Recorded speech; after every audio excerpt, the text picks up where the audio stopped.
So good afternoon, everybody, and welcome to the first of the two panels that we have here at the second Dorking Film Festival 2017.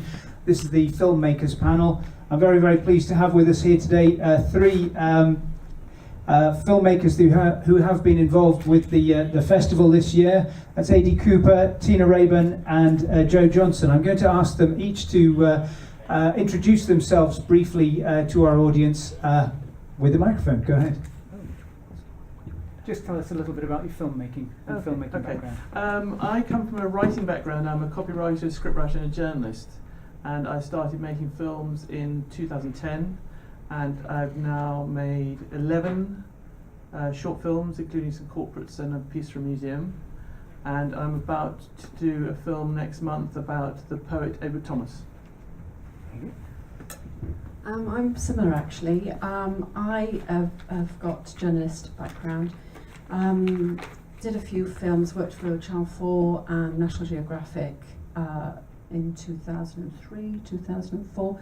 And then with the research that I did from one of the films that we did for Channel 4, went on to write a book and then got quite heavily involved in that. And literally have just come back recently, the Chapel film that I did. I'd sort of done a little bit and left, and we finished that off recently, and we've just sort of come back to doing it again. So we're doing a film as well. Again, I don't know whether we're doing a feature, we're staying with documentaries, and I'm in the middle of an edit with that, so thank you. Hi, I'm Joe. This is my first short film, so I've never made anything on my own before. I did one collaborative piece about a year ago, but this is my first time doing a kind of festival circuit. We've kind of gone around the UK and we've been lucky enough to go a few other places, but it's really nice to kind of be somewhere local, I think, and to actually see it on a big screen is something very odd for your first film. So, yeah. Which was your film? Mine was Something Blue, which was in the junior section. Very good. Now, Joe, now you've got the microphone, can you just tell us, and we'll come around the panel again, how did you get into making films? And one of the main questions that I want to ask is, in this day of Twitter and Snapchat and the rest of it, is film the place to be anymore? How do you get into it, and is there a future for it? I think it is. I think film is wonderful, and that's how I got into it. I've always loved film. I think it's just such a wonderful way of communicating anything. It's just this weird amalgamation of audio and visual, right? So with music you can tell a story, and with paintings and things you can tell a story, but when you combine them you have this weird element of control that isn't present in, say, theatre as well. You know, you can edit. So I think it was that control that drew me to it, right? And I think I've always felt that I've had something to say, and film was the way I wanted to do it. And saying about Twitter, I think they can work together. You know, I think people are very worried about the death of cinema, but with more films being released simultaneously, you know, with iTunes and cinema at the same time, it's not an issue. As long as people are seeing the films, I don't have a problem with that at all. Okay, fair enough. Tina? How did you get into it, and is there a future? I started, it's really quite strange because I'd been abroad for a long time, and when I came back, one of the first things I did when I came back is I went to see the Spanish Riding School, Vienna, in, I don't know whether they were up in Earl's Court at the time, no, anyway. And then I read the story about one of the soldiers there who had actually been he was a Chelsea pensioner, and his little story came up just to coincide with the publicity for this particular performance they were putting on. And he had actually been part of getting them to safety from Vienna and taking them up into the countryside where they lived in exile for 15 years because Vienna in particular became annexed after the war. And it was from that the performances of these horses sort of became international. And I was telling somebody about it, and they said, oh, you know, you should make a documentary about that. And I just sort of thought, I've never made a documentary before. I've never, at that time I wasn't actually doing much writing, much beyond magazines. So I just sort of thought, okay, I'll give it a go. And I actually agree with Joe. I think that the platform for film has changed now, but all it's done is it's broadened the amount of opportunities that people can have. And I think if you are determined and if you actually seek out funding in quite creative ways, I think that you can actually get your project made. But I think your passion has to be there, and I think it's very difficult for people if they are dependent on having to do commissioned pieces, because then you have to hand over control. But if you can be the director or you can be the producer and actually basically steer the project, I think it's a fantastic time for film. And I think it's brilliant to see people like Joe coming into the workplace and bringing such imagination and creativity. It's fantastic. I think it's a very exciting time for film in general. Yeah. Lady? I had, as a copywriter, I'd made a lot of commercials, and when you were overseeing a commercial, you're basically remotely directing, because the director has to turn to you and say, is this what you want? And you can say yes or no. So you are kind of, that's how I learned quite a lot about filmmaking. And then I got left some money in 2009, and thought, oh well, I'd like to just, instead of being sensible and sending it on, clearing a mortgage or doing something normal, I just thought I'd blow it on making a film. And that has now got into something like 45 film festivals around the world. So, okay, so I thought I could do it then. Which film was that? That was Feet, which I made in 2010. But to answer the question about film, I think that I agree with what's been said, but I also would add that merely the way that it's consumed has changed, and actually all these various channels are crying out for content. These video on demand is now short films on planes and on TV channels. So for short films, there's now a market that there never was before. So actually, I think the changing consumption is actually helping in a way. Right. Please keep the microphone. The next question that I have is, we've seen 3 sessions now at the Dorking Film Festival 2017 already. Animated short films, junior short films, and then documentary short films. Can you just give us an indication of how important you feel that story is to a film? Because we've actually seen a lot of different approaches to filmmaking through the festival so far, in probably the nearly 30 films that we've already had. Some of them take a rather more abstract approach to filmmaking than just telling a linear chronological story. Can you tell us where you think story is in filmmaking nowadays? From a writing point of view, I'm very keen on story. I think story is king. And you can go off piece, that's fine. You can tell it in a non-linear way, which is very hard to write, because you've kind of got to write it linear and then take it apart. So I think story is key. I get, okay, where's the story? Where's the narrative thread? Show me at least a narrative thread, I think is key. Okay. I agree. I think I would say that that would be my advice to anybody that wants to develop their career in this, and that they actually want to make something that people want to go and see, people want to sit and listen to. I think that you have to, I don't think it's just about concept. I think concept has a place if you want to do an art house film, but I think if you actually want to do something that strikes an emotional chord, I think you've got to have a story. So you've got to have a very strong narrative, and I do think narrative is a word that we all use, especially if you're writers as well, is that it can be overused. But I do think that when you develop your craft, I think that you too will be starting to focus on narrative. And I think that it was great to see the shorts. I think that for the junior section, I think it was really exciting. And I think that sort of sitting through them, I was sort of quite struck by how many of them I wanted to sort of say, oh, don't stop there. I want to know what happens afterwards. You know, I want this story to develop.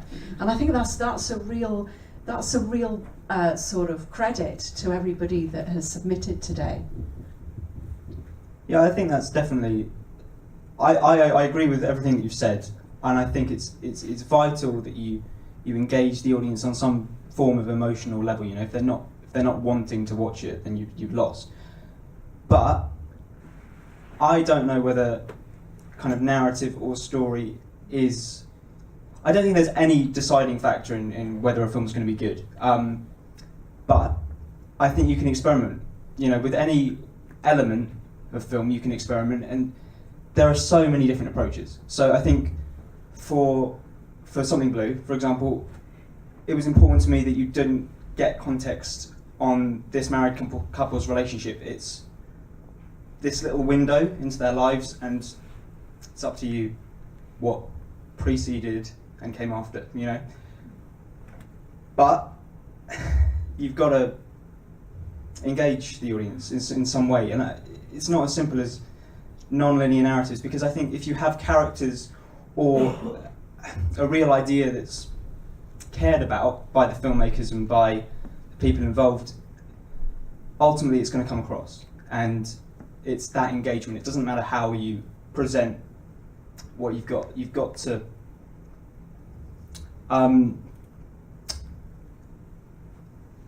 grab them somehow, and it's not limited to story. Absolutely. So, for example, my mother went to see Pulp Fiction many years ago, and she. Anybody here seen Pulp Fiction? Bit of a classic. Thanks. And it does have a story. It does have actually a linear story, but it's chopped up. And my mum came out of the cinema screening, suggesting that actually it was only the fact that the technician in the booth up at the top, hello there, up there, had got the reels in the wrong order. And here she is now. Thank you very much, Mother, for that anecdote. But now I want to move on. Well, I just want to take on Joe's point there. One of the things that I quite like is to happen upon us on an afternoon play sometime after it's started, and then to have to try and work out what went before and what's coming without getting all the information, I think is actually gets you hooked sometimes.